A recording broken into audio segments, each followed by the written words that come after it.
Bab 41, dia telah meniti jalan dari awal. Begitu dia mengatakan ini, sepertinya udaranya mengalami stagnasi. Yuyan melihat kembali ke pengeras suara, dan menemukan bahwa pelayan yang lebih tua adalah orang yang mengurungnya di ruang obat-obatan sebelumnya. Kedua pelayan itu berbisik secara pribadi, mereka tidak menyangka akan didengar oleh seseorang. Tidak hanya terdengar, bahkan langsung melaporkannya ke jenderal di tempat. Qin Ruliang menatap tajam Shen Xian dan berkata, bawa orangnya untuk bicara. Shen Xian terperanjat, menatap pelayan yang berbicara itu, dan berbalik lagi, berdiri dengan anggun di aula bunga. Kedua pelayan yang dibawa berlutut dan tidak berani berbohong, terpaksa berkata jujur. Salah satu dari mereka gemetar dan berkata, pada siang hari, para pelayan sedang membersihkan di halaman belakang, sepertinya melihat sang putri melewati hutan. Apakah jalan ke kolam halaman belakang? Yang lain mengangguk sibuk, ya? Qin Ruliang meraung, Shen Xian, ini saksinya, apalagi yang ingin kamu jelaskan? Xiangsan tertawa sambil menangis, dan dia tidak menduga titik balik seperti itu terjadi secara tiba-tiba. Itu adalah pertolongan Tuhan, dia memandang Shen Xian dan berkata, ya, ada orang yang maju untuk mengidentifikasi kamu sekarang, lihat bagaimana kamu menyangkalnya. Shen Xian menatap dua pelayan itu dan berkata, baiklah, aku akan bertanya, apakah aku sendirian atau ada seseorang di sisi aku? Pelayan mengingat dengan seksama beberapa saat, dan berkata, sang putri tidak sendirian pada saat itu, ada seorang pelayan di sisinya. Shen Xian mengerutkan bibirnya dan berkata, setelah Yuyan disuruh aku keluar rumah, setelah pulang tidak terlihat. Bibi Zhao pergi ke pengurus rumah dan bertanya tentang hal itu. Kemudian aku mengetahui bahwa dia dibawa ke ruang obat-obatan dan dikurung. Pengurus rumah tangga dapat bersaksi, dan Bibi Zhao pergi ke dapur untuk membawakan aku makan siang pada saat itu, dan orang-orang di dapur bisa bersaksi. Di Cicun Pavilion aku hanya ada 2 pelayan. Menurut kalian siapa pelayan itu? Kedua pelayan menggelengkan kepala. Salah satu dari mereka berkata, pada saat itu, dia sedang menundukkan kepalanya, hamba tidak bisa melihat wajahnya dengan jelas, tetapi dia mengenakan kemeja musim semi berwarna kuning dengan rambut sanggul 2, dan hamba hanya bisa melihat punggungnya. Baju musim semi kuning, dengan sanggul berkepala 2, kan? Shen Xian menyipitkan mata dan tersenyum perlahan, menunjuk ke arah Xiangsan, lihat dia, apakah seperti dia? Mata Xiangsan membelalak keheranan, pelayan hanya mengatakan yang sebenarnya, tetapi Shen Xian membimbing mereka dengan cara yang jelas dan teratur, dengan tujuan akhir diarahkan ke Xiangsan. Kebetulan, dia berpakaian seperti ini hari ini, meskipun tubuhnya ternoda oleh lumpur di kolam, itu tidak mempengaruhi warna gaunnya atau sanggul yang disisirnya. Sampai saat ini, dia belum sempat mengganti pakaian kotornya. Pelayan mengangkat kepalanya untuk melihat Xiangshan, dan setelah beberapa saat, dia menundukkan kepalanya lagi, tidak berani yakin atau menyangkalnya, dan berkata, mungkin hamba telah salah mengenali orang, Xiangshan adalah orangnya Nyonya Liu, bagaimana mungkin menemani Tuan Putri? Shen Xian tersenyum dan berkata, ya, jika dia yang membawaku ke kolam halaman belakang saat itu, meninggalkan Mei Wu sendirian tanpa ada yang merawatnya, menyebabkan Mei Wu jatuh ke dalam kolam, kesalahannya akan menjadi serius. Xiangsan tidak bisa berkata-kata, dan keringat mulai di dahinya. Tidak seperti itu, jelas-jelas kamu yang mengajak Nyonya ke kolam. Shen Xian bertanya dengan santai, kamu mengatakan bahwa aku berinisiatif untuk mengajak Mei Wu pergi ke sana. Mengapa pelayan melihatmu bersamaku? Bukankah seharusnya Yuyan yang mengajak Mei Wu ke sana? Jika aku benar-benar pergi ke sana karena diajak kamu, Mei Wu lah yang berinisiatif mengajakku, kan?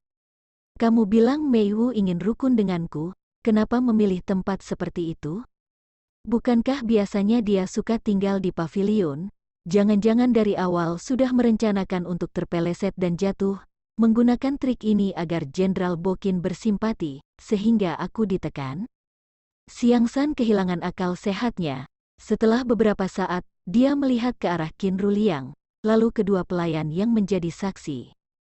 Tiba-tiba dia mendorong pelayan dengan kejam, "Kamu cepat bicara. Cepat katakan, kalian melihatnya pergi sendiri ke halaman belakang. Pelayan di sebelahnya adalah Yuyan, bagaimana mungkin aku?" Kedua pelayan itu secara tidak sengaja terlibat dalam perselisihan ini.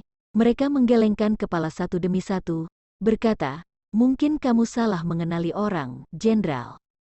Hamba tidak berani memastikan. Sensian mengangkat alisnya dan berkata, "Makanya aku heran, aku tinggal di Cicun Pavilion sepanjang hari, bagaimana aku bisa keluar dari sana?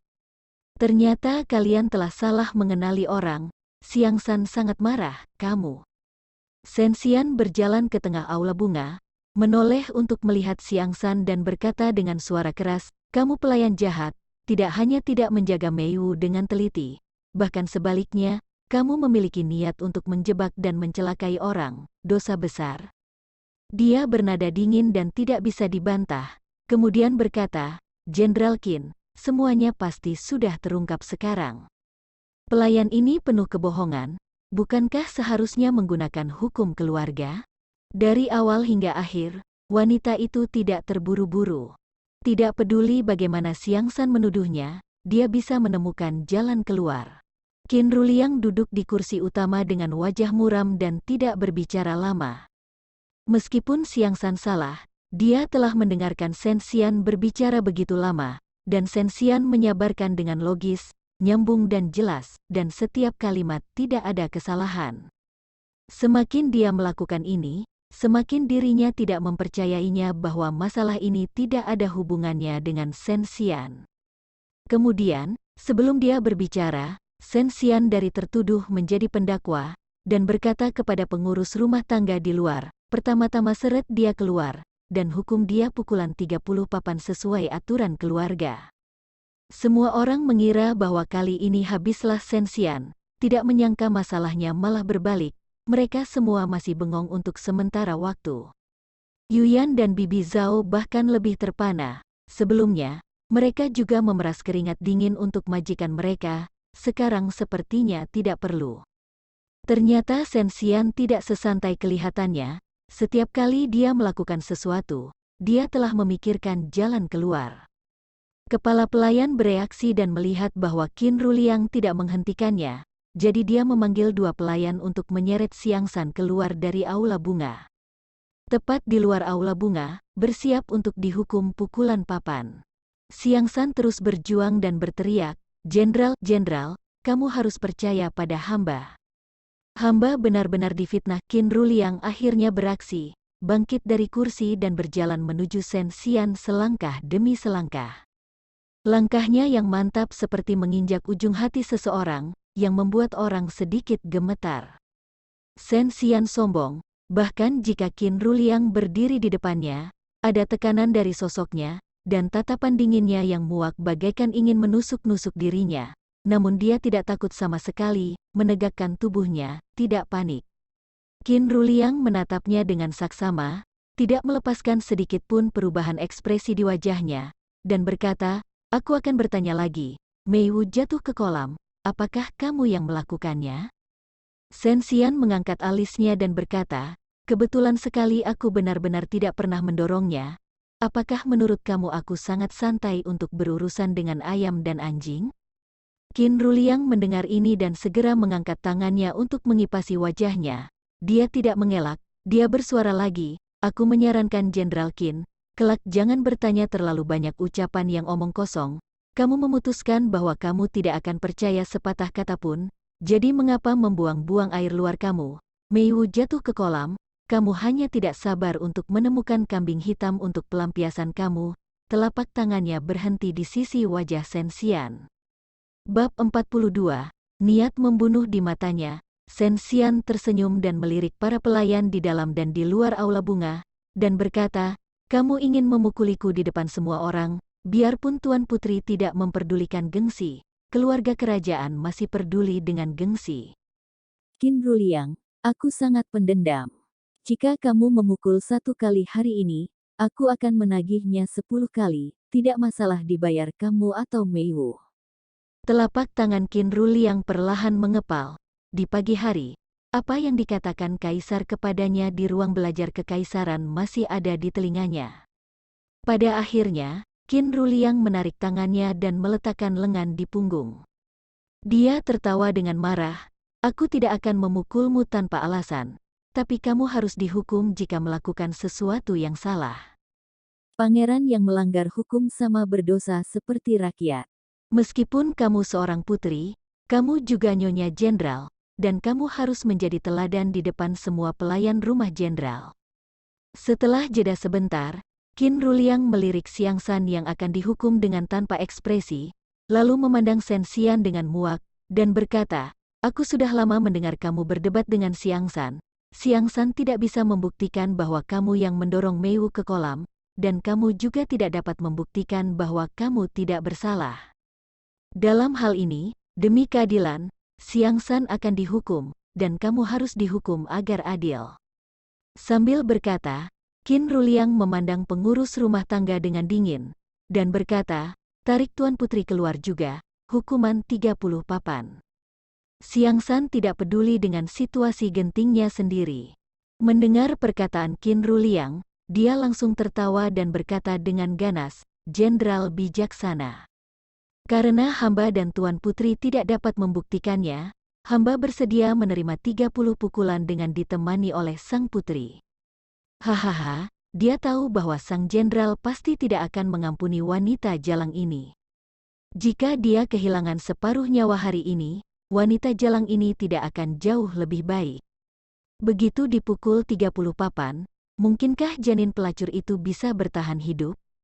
Bisa jadi kedua ibu dan anak akan meninggal dunia. Bibi Zhao dan Yuyan berlutut dengan kaki lemas, dan memohon, "Jenderal tidak boleh.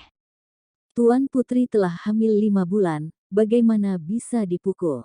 Nantinya akan menjadi masalah satu jasad dengan 2 nyawa. Hamba bersedia mewakili Tuan Putri untuk dihukum, mohon pengampunan dari jenderal." Mohon pengampunan, ketika dia kejam, apakah dia pernah berpikir mengampuni orang? Qin Ruliang berkata dengan dingin, dia bukan mengandung sebuah jimat penyelamat hidup. Jika dia dapat terlepas dari tanggung jawab atas semua kesalahan karena hamil, bukankah dia akan bertindak semena-mena? Hidup dan mati tergantung pada surga.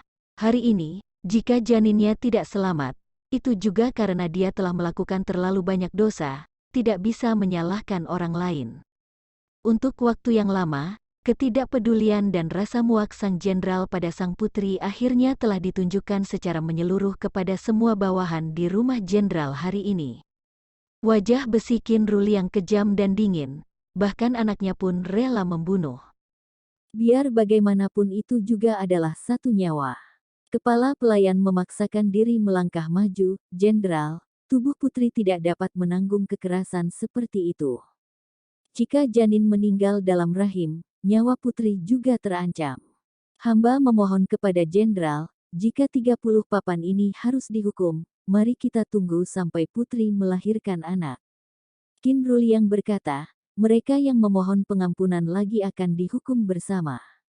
Shen Xian memegang tongkat kayu di tangannya dan berkata, "Qin Ruliang, kamu telah terlihat semakin sampah, ini benar-benar meyakinkan aku secara mutlak. Jika kamu ingin memukul hari ini, kamu harus bertanya kepada aku apakah aku setuju." Meskipun ada perintah Qin Ruliang, pelayan mana yang berani memukulnya? Takut jika terjadi sesuatu pada sang putri, malahan mereka yang disalahi. Jadi semua orang tetap diam seperti manusia kayu, dan tidak berani menarik napas keras. Qin Ruliang berkata, "Jika kalian semua tidak bergerak, aku harus lakukan sendiri." Begitu suara itu jatuh, tongkat kayu di tangan Shen Xian seperti naga, menyerang Qin Ruliang.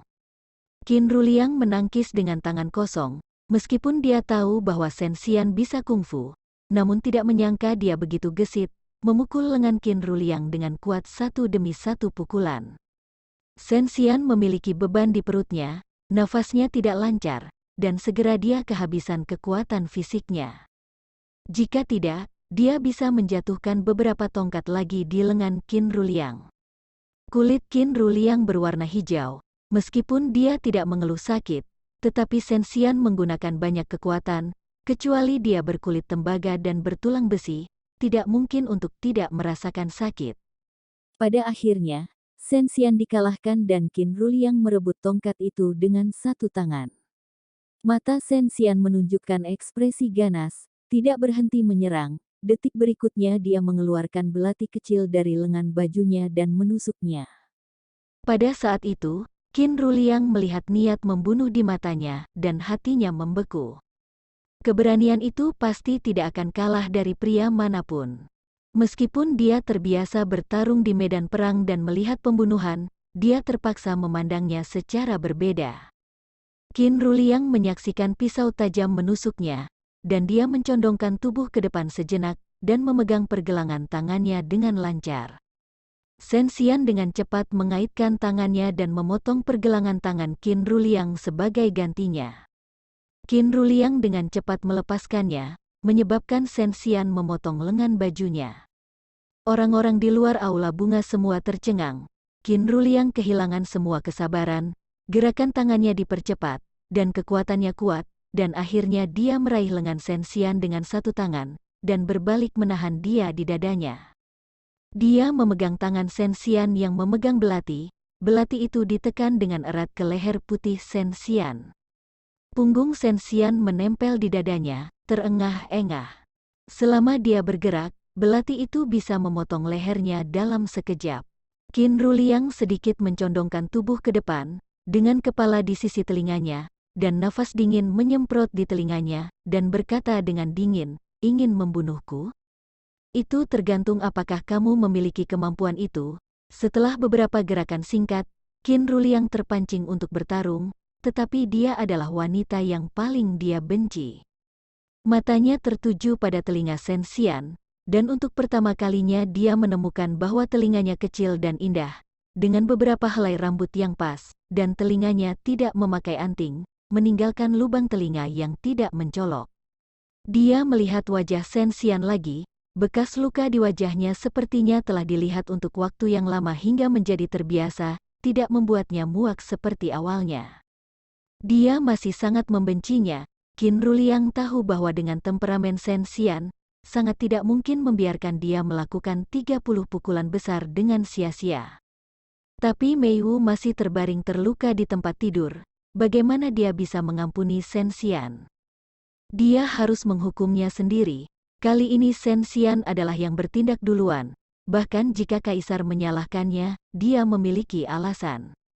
Shen Xian tersenyum di sudut matanya, dengan tenang, tanpa perasaan berkata, "Aku Shen Xian tidak berbakat, aku tidak bisa mengalahkanmu Jenderal Qin. Kamu pantas menjadi jenderal pertama kerajaan Chu, sangat mudah bagimu untuk melawan aku seorang wanita." Mata Qin Ruliang berubah, dan dia berkata pelan, "Bukankah sudah waktunya untuk meminta belas kasihan?" Masih berani menyindir dengan pedas. Shen Xian menoleh untuk melihatnya dan berkata, "Aku memang ingin memprovokasi kamu, apakah kamu berani menebas leher aku dengan satu sayatan?" Ketika dia menoleh, Qin Ruliang terpaksa menarik mundur belati. Dia tersenyum tenang, "Jenderal Qin, kamu tidak berani. Dengan membunuh Putri Jingxian dari dinasti Chu, kamu sama dengan memberontak." Alis Qin Ruliang mengernyit karena marah. Shen Xian berkata, "Tapi aku berani. Apa yang aku takuti? Bagaimanapun, aku hanya seorang putri yang putus asa yang telah ditinggalkan dalam kedinginan dan menderita kekerasan dalam rumah tangga oleh jenderal. Suatu hari saat aku putus asa, sangat mungkin akan membunuh seluruh keluarga kamu dengan pisau. Mungkin masih bisa membantu kakakku menyingkirkan masalah besar yang menjadi beban hati bagi kakak kaisar aku. Ini juga merupakan satu kebajikan." Mata Qin Ruliang menjadi gelap. Dia mengencangkan belati di tangannya, dan berkata, "Shen Xian, jangan terlalu percaya diri." Tiba-tiba, suara melengking terdengar di luar aula bunga. "Apa yang sedang kalian lakukan? Ramai sekali."